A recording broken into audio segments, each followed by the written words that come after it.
खूनी कुआं। सीमा गर्मियों की छुट्टियों में अपनी नानी के गांव आई थी। सीमा नानी के घर पहुंचने के बाद अपनी नानी के पैर छूती है और उनसे आशीर्वाद लेती है। तभी उसकी नानी उससे कहती है, इतनी बड़ी हो गई मेरी सीमा, चल जल्दी से हाथ मुंह धो ले, मैं तेरे लिए खाना लगा देती हूँ। भूख लगी होगी ना? हाँ नानी, भूख तो लग रही है मुझे, आपके हाथ के बने हुए पीले दाल और चावल खाने की। कितना टाइम हो गया है मुझे आपके हाथ का बना हुआ दाल चावल खाए हुए। तू तो नौकरी में व्यस्त थी, तो तुझे कहाँ से टाइम मिलेगा अपनी नानी के लिए? और जब इतने टाइम बाद आई है तो ज्यादा टाइम के लिए रुक कर जाएगी तू। हाँ नानी, इस बार पूरे 2 महीने के लिए आई हूँ। सीमा की नानी अंदर जाकर उसके लिए खाना बनाने लगती है। सीमा कमरे में अकेली होती है, तभी उसे किसी औरत के रोने की आवाज सुनाई देती है। वो कभी खिड़की से बाहर झांकती है तो कभी दरवाजे से बाहर झांकती है। उसे समझ में नहीं आ रहा होता है कि आखिर रो कौन रहा है। तभी नानी खाना लेकर आ जाती है। वो अपनी नानी से कहती है, नानी, कोई औरत रो रही है क्या? मैं जब से यहाँ आई हूँ तब से मुझे यहाँ किसी औरत की रोने की आवाज आ रही है। हे भगवान, कहीं ये वही तो नहीं? बोलो ना नानी। अरे कोई नहीं रो रहा, ये तेरे मन का वहम है। और तू ना अब खाना खा ले, ज्यादा यहाँ वहाँ की बातों में ध्यान मत दिया कर। जल्दी से खाना खा और फिर मेरे साथ आ जा मेरे कमरे में, दोनों बैठकर खूब सारी बातें करेंगे। ऐसे ही अगले दिन सीमा अपनी नानी के साथ गांव के बाजार जा रही होती है। उसी रास्ते में फिर से किसी औरत के रोने की आवाज आती है। वो अपनी नानी से कहती है, अरे नानी, क्या सच में तुम्हें अभी भी किसी औरत की रोने की आवाज नहीं सुनाई दे रही? मुझे किसी औरत की बहुत बुरी तरीके से रोने और चीखने की आवाजें आ रही हैं। मैं बहुत परेशान हूँ नानी, आखिर ये कौन है? मुझे लगता है कि सीमा को शहर भेज देना चाहिए, यहाँ रहना उसके लिए ठीक नहीं। नानी बोलो ना, आप चुप क्यों हो जाते हो? सीमा, तू घर चल, मुझे तुझसे बहुत जरूरी बात करनी है।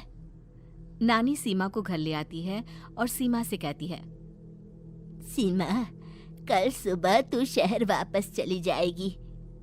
अरे अचानक?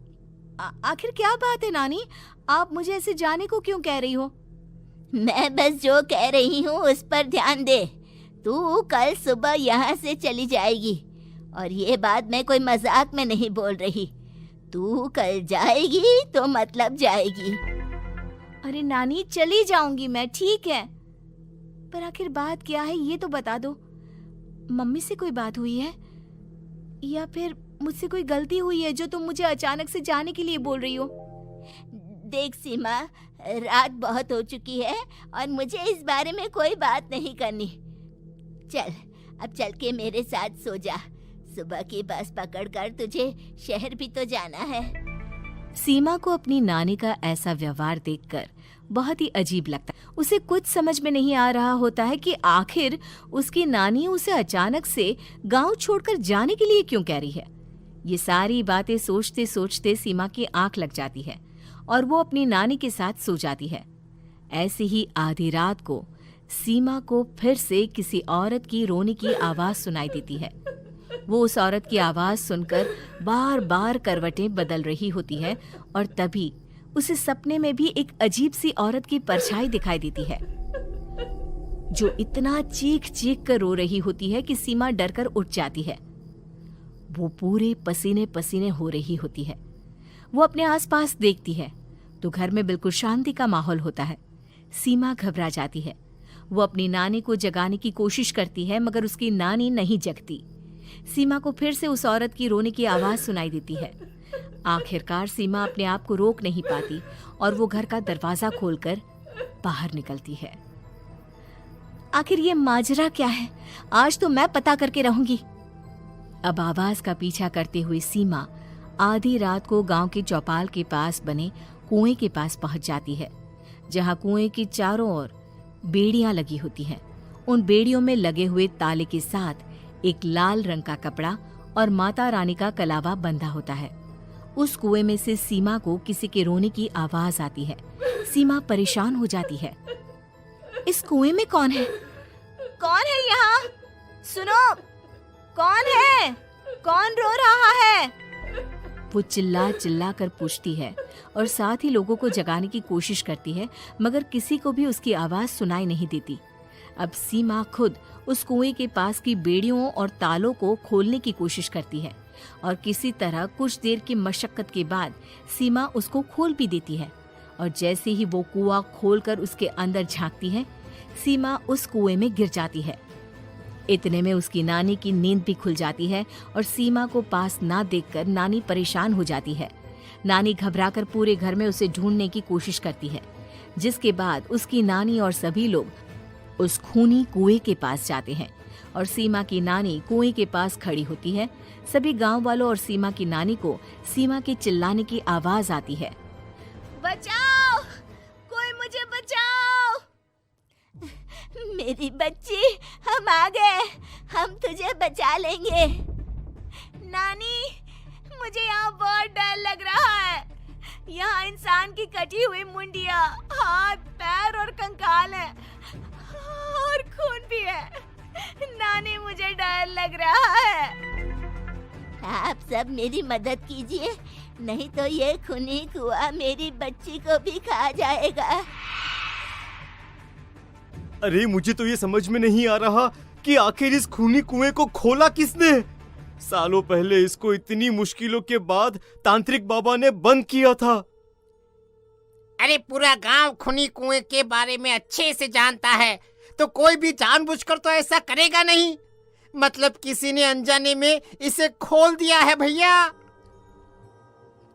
सीमा को इस बारे में मालूम नहीं था और जब से वो यहाँ आई थी तभी से उसे किसी औरत के रोने की आवाजें भी सुनाई दे रही थी। कहीं सीमा ने ही तो उसे नहीं खोला। अगर ऐसा है तो फिर सीमा का बचना बहुत मुश्किल है। वहीं कुएं के अंदर सीमा रोते हुए बैठी होती है कि उसे आवाज सुनाई देती है जो कुएं के बाहर खड़े गांव वालों में से किसी को सुनाई नहीं देता।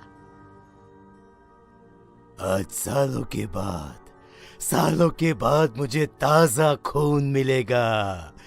तेरा खून पीकर आज मैं अपनी प्यास बुझाऊंगा।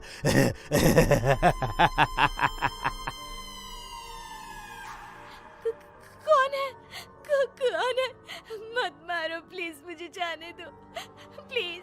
मैंने किसी का क्या बिगाड़ा है? वो तुझे मरने के बाद पता चल ही जाएगा। जितने में गांव वाले और सीमा की नानी कुछ सोच पाते, उतने में उन्हें सीमा के चिल्लाने की आवाज आती है और अगले ही पल सब शांत हो जाता है। क्या हुआ?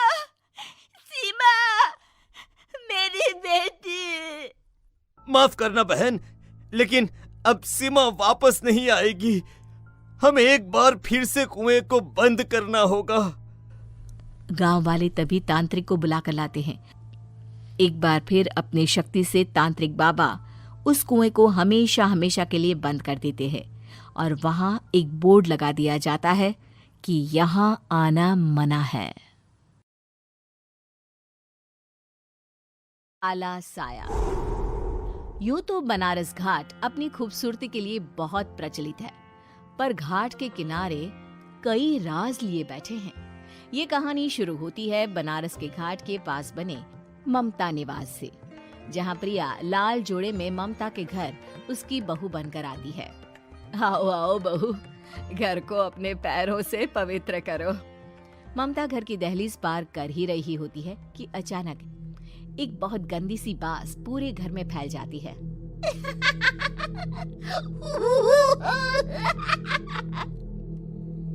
ये बदबू और ये आवाजें, ये कौन हंस रहा है माँ? अब ये पड़ोसी ना हमारे थोड़े अलग से है। कहाँ हम शाकाहारी और ये मांस मच्छी खाने वाले। छोड़, तू ध्यान मत दे और गृह प्रवेश कर।